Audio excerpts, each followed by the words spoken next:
Beliau katakan, man kana ya'taqid anna Hajar allati kanat tarqudu baina Safa wal Marwa bahthan 'an syurbati ma. Siapa yang berkeyakinan, yang punya keyakinan saat itu ketika menjadi seorang Siti Hajar, dia lagi nyari minuman untuk bayinya yang menangis, lari Safa nggak ketemu, lari lagi ke Marwa, balik lagi ke Safa untuk hanya nyari satu teguk minum air. Dan ternyata pertolongan Allah, sayanfajiru baina gadamai ibniha ma Zamzam. Ternyata terpancarlah air yang dia cari-cari, yang udah lari Safa Marwa, Marwa Safa, munculnya bukan di Safa, bukan di Marwa, tapi muncul di antara kedua kaki putranya. Itu Nabiullah Ismail. Kemudian beliau mengatakan, la liyashraba huma fahas wa innama litashrabal umamu hatta yaumal qiyamah. Lihat, solusi yang didapat itu bukan cuma menyelesaikan problemnya Siti Hajar dan putranya, tapi air yang keluar dari kaki tersebut tuh, yang keluar di antara kaki tadi, itu bukan cuma diminum oleh si ibu dan si putra, tapi air itu diminum litashrabal umamu, diminum oleh rangkaian umat hatta yaumul qiyamah, sampai tuh air nggak berhenti sampai nih hari, bahkan ila yaumul qiyamah itu air nggak pernah berhenti. Lihat bagaimana berat ujian yang diterima Siti Hajar. Dia sabar, dia tegar, dia tetap usaha, dia tawakal kepada Allah. Allah kasihkan solusi, bukan lagi cuman bisa diminum beliau berdua, bahkan tuh air sampai nih hari nggak berhenti, menjadi air paling mulia di atas muka bumi, menjadi air yang menjadi obat. Ma'u Zamzam liman syuribalah, air Zamzam untuk siapa yang pengen qada'il hajat bisa. Ba'dal usri yusra. Hakadha yubaddilullah min halin ila hal fi tarfati ain. Begitulah sunnatullah, begitulah cara Allah Subhanahu wa taala mengubah keadaan dari satu keadaan kepada keadaan lain fi tarfati ain, hanya dengan sekejap mata. Bayangin keadaan Siti Hajar yang sulit, nggak ada air, la makan wala syarab. Allah ubah, bukan lagi cuman ada air untuk diminum satu teguk, tapi dia mengubah kota yang tandus menjadi satu tempat berkumpulnya manusia, dari kafilah ke kafilah sampai menjadi negara. Bahkan airnya bukan hanya diminum oleh umat atau orang yang hidup di Hijaz, bahkan sampai di negeri manapun, termasuk di negeri kita di Indonesia. Hakadha yubaddilullah, begitulah Allah Subhanahu wa taala mengubah keadaan menuju keadaan yang lain.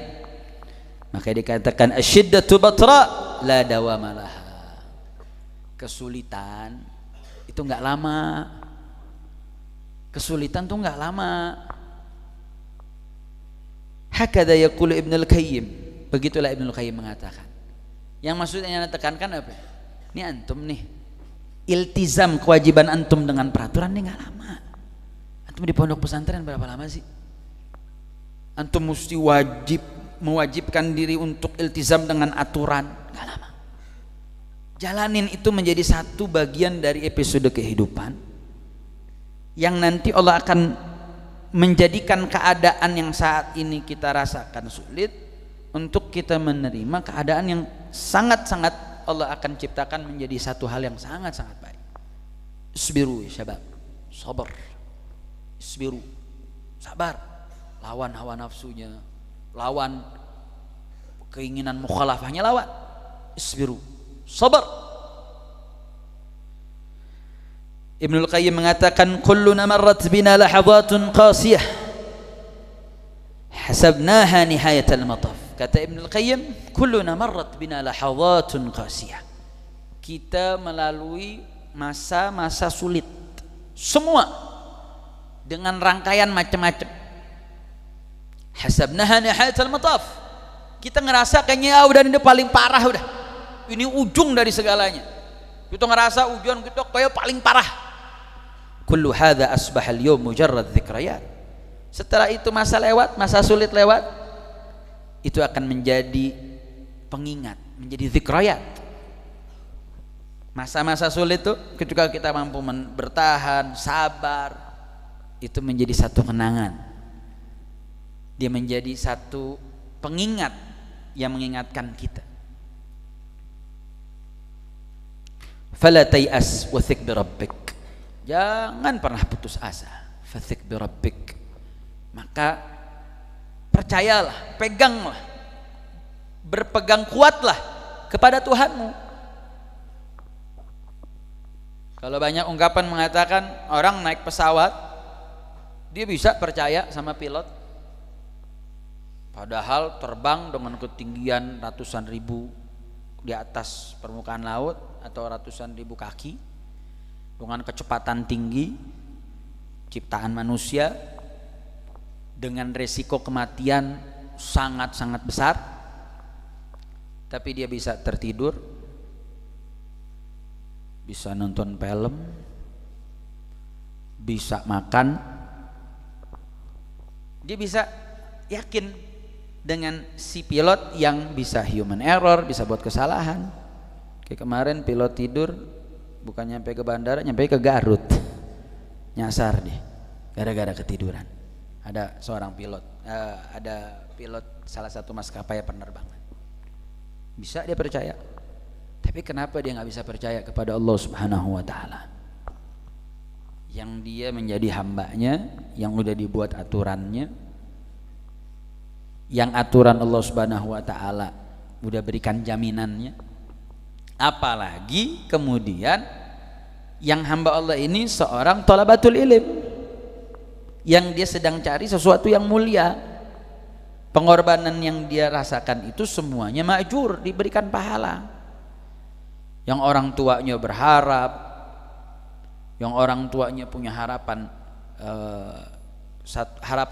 tinggi kepada putranya, dia mau mengeras keringat, capek-capek untuk membiayai anak yang di pondok, yang dia berpikir wah anaknya zikir di pondok, belajar, menghafal, yang mana harapan-harapan ini menjadi tambahan doa, menjadi tambahan anugerah dari Allah Subhanahu wa Ta'ala, yang dengan itu untuk kita dapat ridhonya orang tua tuh lebih dekat. Orang tua tuh nggak muluk-muluk, dia nggak mengharapkan harta dari kita, enggak. Mereka nggak muluk-muluk meminta A, B, C, D. Ketika kita mampu untuk bisa menyenangkan dia dengan ilmu yang kita miliki, dengan ketaatan kita kepada mereka, itu udah jadi satu kebanggaan, kebahagiaan yang bisa kadang terlihat atau tidak terlihat. Jadi Anda para santri talabatul ilmi, rangkaian anugerah Allah Subhanahu wa Ta'ala itu dijaga. Thik billah, yakin, jangan putus asa, yakin dengan Allah Subhanahu wa Ta'ala. Fa inna a'zamal ibadah intidharul farj. Sesungguhnya ibadah yang besar pahalanya salah satunya adalah intidhar al-farj, itu menunggu datangnya, selesainya perkara. Jadi antum nih nunggu 6 tahun itu ibadah, nunggu 5 tahun lagi lulus ibadah, nunggu dengan adanya kewajiban-kewajiban, menunggu itu tuh bagian dari ibadah, di luar daripada ibadah sholatnya, di luar daripada ibadah hafalan mutunnya, ngafalnya, murojaahnya, bulak-balik dengan segala khidmahnya, itu semua ibadah. Dan menunggu itu pun juga bagian dari ibadah. Jadi antum ini bergelimang ibadah, sehingga jaga itu nikmat dari Allah Subhanahu wa Ta'ala. Jangan kemudian justru kita melepaskan itu dan mengeluarkan diri kita dari orang-orang yang dipilih oleh Allah Subhanahu wa Ta'ala. Karena nggak sembarangan orang mendapatkan anugerah seperti ini. Ini adalah pilihan Allah Subhanahu wa taala, menjadikan kita bagian daripada ilmunya Allah, bagian daripada rihabul ilm, bagian daripada silsilah ilmin nubuwah. Kita mendapatkan silk, kita dapat benang yang bisa nyambung ke ulama, yang ulama tersebut bersambung kepada para salafun saleh, yang mereka terus bersambung kepada para tabi'in, kepada para sahabat, sampai kepada Nabi kita Sayyiduna Muhammad sallallahu alaihi wasallam. Isbiru, sabar. Enggak lama. Ini proses tidak lama, proses ini akan menjadi satu kenangan yang nanti satu saat Anda akan mensyukuri ketegaran, kesabaran tersebut, yang insyaallah mudah-mudahan Allah berkahi kita semua. Allah kuatkan kesabaran hati kita dalam menuntut ilmu, Allah kuatkan hati kita dalam menjaga diri dari melakukan pelanggaran-pelanggaran, dan mudah-mudahan Allah kuatkan hati kita dalam ketaatan kepada Allah Subhanahu wa taala. Amin ya rabbal alamin. Subhanakallahumma wa bihamdika asyhadu an la ilaha illa anta astaghfiruka wa atubu ilaik. Assalamualaikum warahmatullahi wabarakatuh.